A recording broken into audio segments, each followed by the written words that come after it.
Hello guys, welcome back to my channel. I'm Gebo the Shaman, and today we're talking about Cancer in the 8th house. So what does it mean when we have Cancer placed in the 8th house in our birth chart? So yeah, before we get into that, I'd like to just quickly mention that I have a huge sale going on all my products and services and things like that. You can get 30% off of a Vedic astrology reading. You can go to vincent.thunderwizard.com to learn more about what I have to offer in my readings and all that good stuff. You can go to gebotheshaman.gumroad.com in order to see all my energy work courses, and if you want my discount on those, use code HOLIDAY to get 60% off of all my energy work courses. So that's a great, awesome, huge deal for the end of the year. So I just launched my Cosmic Qigong course, and I've had my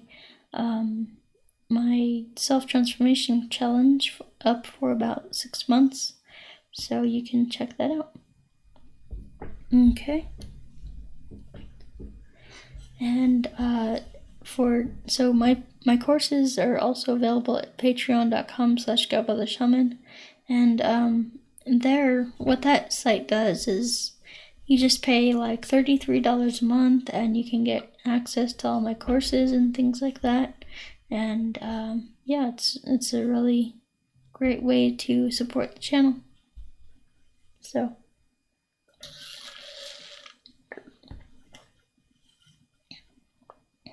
yeah, so we'll get into the Cancer in the 8th house. So what does Cancer in the 8th house mean? Well, in order to kind of get a better understanding of this, we need to understand what the sign of Cancer means and what the 8th house means. So the sign of Cancer is all about emotions, and it's all about emotionally caring for others, and about emotionally, being in your emotions and things like that. So yeah, it's also the sign of the mother, like motherly energy, caring for your children and things like that. But yeah, it's all about emotions. It's controlled by the moon. So the moon is a planetary ruler of Cancer, as well as Jupiter. So Jupiter is another planetary ruler of Cancer. And so let's say you have you have Cancer in the 8th house, but you have an empty house. Well, this video will explain what the empty house means, but in order to kind of get a better understanding of what this house is doing, you want to look at where your moon is placed and where your Jupiter is placed. So yeah, that'll help you to kind of understand a bit more about this placement. So yeah. So basically what what Cancer in the 8th house represents is emotional transformation. And this is a very huge, it's a very deep placement, because we have 2 water signs here. So I should say that the 8th house is controlled by Scorpio. So Scorpio is the traditional 8th house. So whenever we're talking about the 8th house, we're talking about scorpionic energies here. So we're talking about, the 8th house represents birth, death, sex, transformation, sudden ups and downs, sudden changes, sudden transformations, sudden wins and losses, sudden gains and losses, things like that. So yeah, so the 8th house is all about this constant change and evolution, and if you know the rune Yuhuaj, which is something I talk about on this channel. The rune Yuhuaj is a rune of sudden transformation. It's like shamanic transformation. It's like, it takes you from life, like birth to death, back to birth kind of thing. Yeah, it's a very transformative rune. So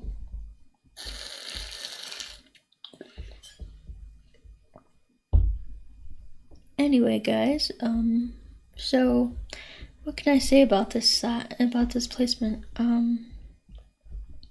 Well, it's just very transformative. And so we have the sign of Cancer here, which relates to the emotions and things like that, and we have Cancer, which relates to sudden ups and downs, transformation.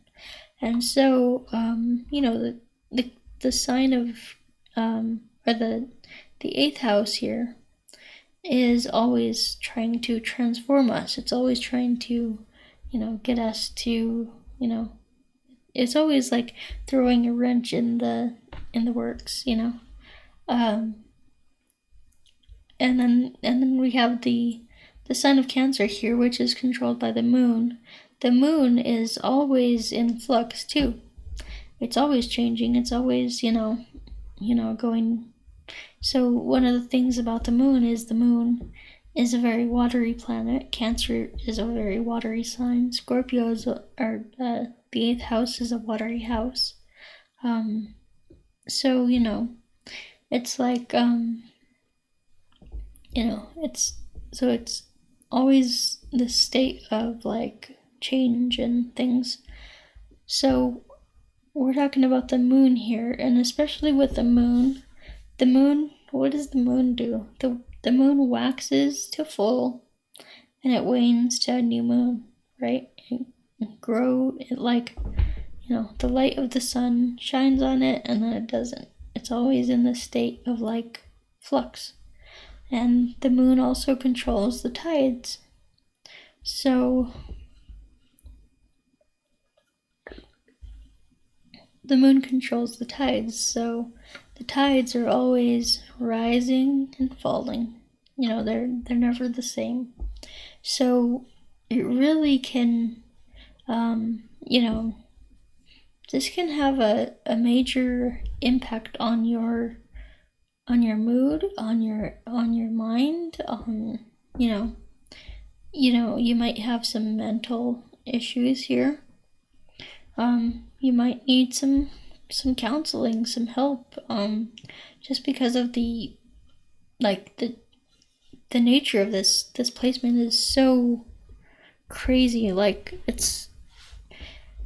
we have two constantly changing, constantly moving energies here that are like, so your emotions might swing from really happy one day to really depressed the other, and you might have this kind of bipolar kind of thing going on with you.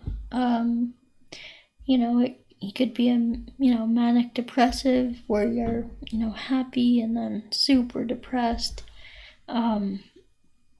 It could be really hard for you emotionally with this placement, because what does the moon represent? The moon represents the heart mind. It's the emotions. It's our feelings, our deepest, innermost feelings and emotions and things like that.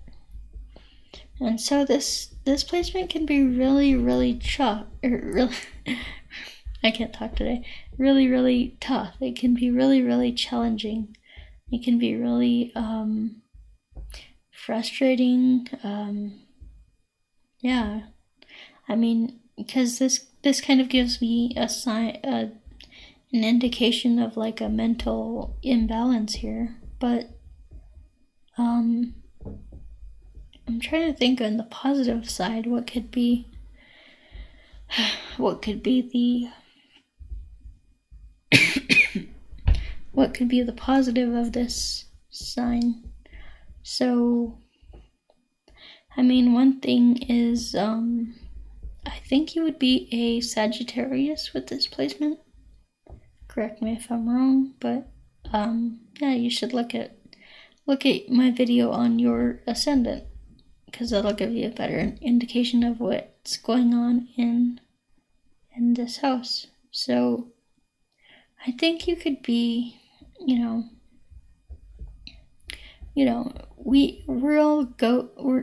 all go through things, and we're all put through things in order to make a difference in this world, right? Like, for example,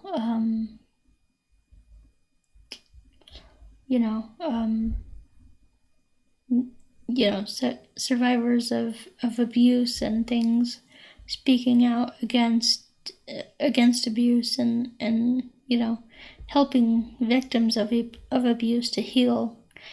Because the most powerful teacher is our own personal experience. So having gone through, mental instability and things like that, you could really help to, once you get that under control, or even if you're just in the process of getting it under control, you can really help people to see, heal and pass along the wisdom that you've learned along the way. And that's what I'm trying to do with my life coaching and stuff, is help other people, whether they be disabled or not, help them to kind of get to a better stage in life. So yeah, I think that you could be tremendously helpful if you if you fight for your emotional stability and get things under control, and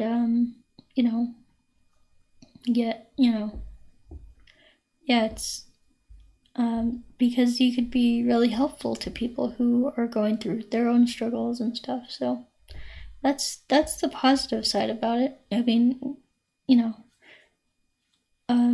we all have our own life experiences, and we're all affected by things differently. Different things affect different people different ways. So, so sharing your experience and being a help to other people who are going through similar things could be really powerful. And it not only helps them, but it helps you. It helps you work through your own karma and your own things that you are going through in life. So, yeah. Alright, guys, so I guess this does it for this video.